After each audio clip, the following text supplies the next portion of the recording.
আসসালামু আলাইকুম, সবাইকে স্বাগতম আমাদের আজকের ক্লাসে। আমি আছি মোহাম্মদ তানভীর হাসান তোমাদের সাথে। আশা করি তোমরা সবাই ভালো আছো। আজকে আমরা পড়বো নবম দশম শ্রেণীর চ্যাপ্টার 9 ত্রিকোণমিতি। আমরা আজকে আমাদের তৃতীয় ক্লাসটা করতেছি। আমরা আমাদের ত্রিকোণমিতির বেসিক সূত্রগুলো সম্পর্কে আজকে জানবো। তো আসো আমরা শুরু করি। আচ্ছা, আমরা পূর্ববর্তী ক্লাসে দেখেছিলাম একটা সমকোণী ত্রিভুজের লম্ব, ভূমি এবং অতিভুজ কোনটাকে বলে, এবং আমরা একটা বেসিক সূত্র শিখেছিলাম যে অতিভুজ স্কয়ার সমান সমান লম্ব স্কয়ার প্লাস ভূমি স্কয়ার।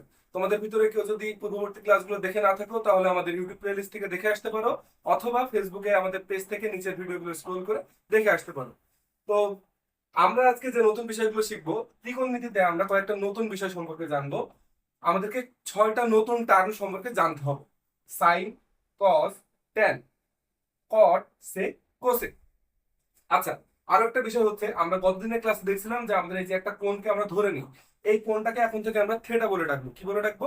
থেটা বলে ডাকবো। তো আসো শুরু করি। আচ্ছা, আমরা এই সাইন, কস, ট্যান, সেক, কোসেক, কট এগুলো সূত্র সম্পর্কে আজকে জানবো। আসো, আমাদের তিনটা ছন্দ মুখস্থ করতে হবে। এই ছন্দগুলো খুবই গুরুত্বপূর্ণ এবং খুবই মজার ছন্দ। এই তিনটা ছন্দ যদি আমরা ঠিকঠাক ভাবে শিখতে পারি, আশা করি এই সূত্রগুলো মুখস্থ করতে আমাদের একদমই কষ্ট হবে না। তো আসো আমরা ছন্দগুলো দেখে নিই। তো আসো আমরা আমাদের তিনটা সুন্দর ছন্দ দেখে নিই। আমাদের ছন্দটি হচ্ছে, প্রথম ছন্দ হচ্ছে সাগরে লবণ অতি, কবরে ভূত অতি, টেরা লম্বা ভূত। আচ্ছা, এই তিনটা মজার ছন্দ দিয়ে আমরা আসলে কি দেখতে পারবো সেটা আমরা একটু দেখি। দেখো এই সাগর, সাগর কথাটা দেখো, সাগরের দন্ত স্বর, এটা আমাদের মিল খায় সাইনের সাথে।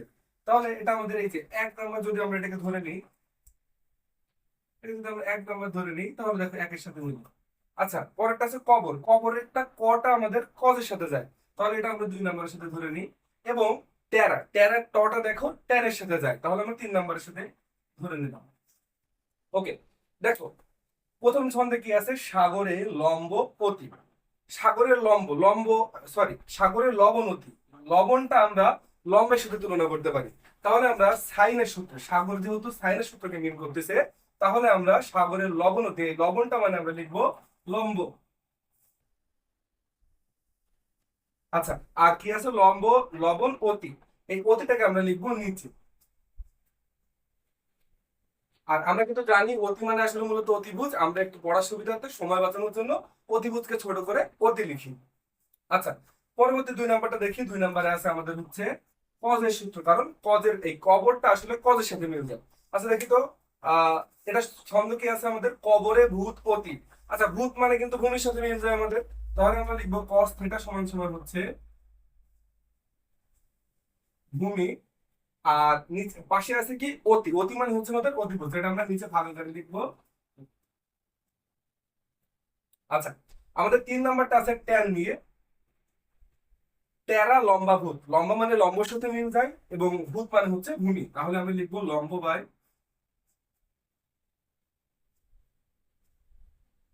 ভূমি।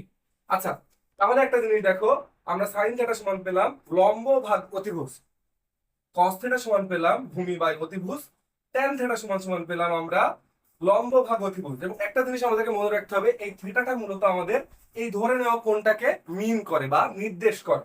আচ্ছা, আমাদের আরো একটা বিষয় জানতে হবে, যেটা বোঝার সুবিধার্থে আমরা আগেই ছক আকারে লিখে নিয়েছি।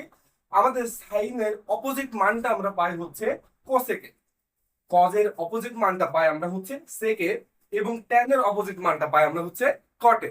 তাহলে দেখো, সাইনের যে মানটা পেয়েছি আমরা লম্ব বাই অতিভুজ, এটার অপোজিট মানে উল্টা মানটা যদি আমরা লিখি, তাহলে সেটা হবে আমাদের কোসেক থিটার মান। তাহলে সাইন থিটা আমরা পেয়েছি লম্ব ভাগ অতিভুজ, তাহলে আমরা কোসেক থিটায় কি পাবো? কোসেক থিটায় পাবো আমাদের অতিভুজটা চলে যাবে উপরে, আর লম্বটা নিচে আসবে।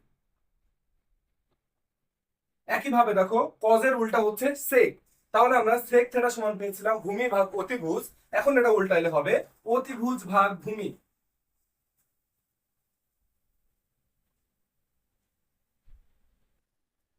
আচ্ছা, ট্যান থিটার উল্টা পাবো আমরা কটে, তাহলে আমরা ট্যান থিটায় পেয়েছি লম্ব ভাগ ভূমি, এটাকে আমরা উল্টালে কট থিটায় পাবো হচ্ছে ভূমি ভাগ লম্ব।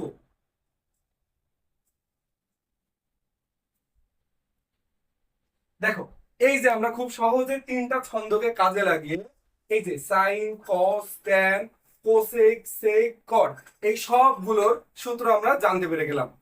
আমরা আরেকবার রিভাইজ করে নিই সাইনের সূত্রটা, তাহলে আমাদের দাঁড়াচ্ছে লম্ব ভাগ অতিভুজ, কোসেক কস থিটা দাঁড়াচ্ছে ভূমি ভাগ অতিভুজ, ট্যান থিটা সমান দাঁড়াচ্ছে লম্ব ভাগ ভূমি, কোসেক থিটা সমান আমাদের দাঁড়াচ্ছে অতিভুজ ভাগ লম্ব, সেক থিটা সমান দাঁড়াচ্ছে অতিভুজ ভাগ ভূমি, কট থিটা সমান দাঁড়াচ্ছে আসলে ভূমি ভাগ লম্ব। এবং আমরা খুব ইজিলি বুঝতে পারছি সাইনের অপোজিট হচ্ছে আমাদের মূলত কোসেক, কজের অপোজিট হচ্ছে সেক, আর কটের অপোজিট হচ্ছে আমাদের ট্যান।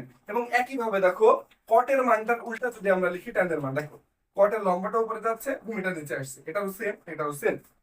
তাহলে আমরা মূলত আমাদের নবম অধ্যায়ে সাইন, কস, ট্যান, সেক, কোসেক এবং কটের বেসিক সূত্রগুলো আমাদের আজকের ক্লাসে আমরা দেখতে পেলাম। আমরা পরবর্তী ক্লাসে এই অধ্যায় নিয়ে বাকি সূত্রগুলো নিয়ে আলোচনা করব।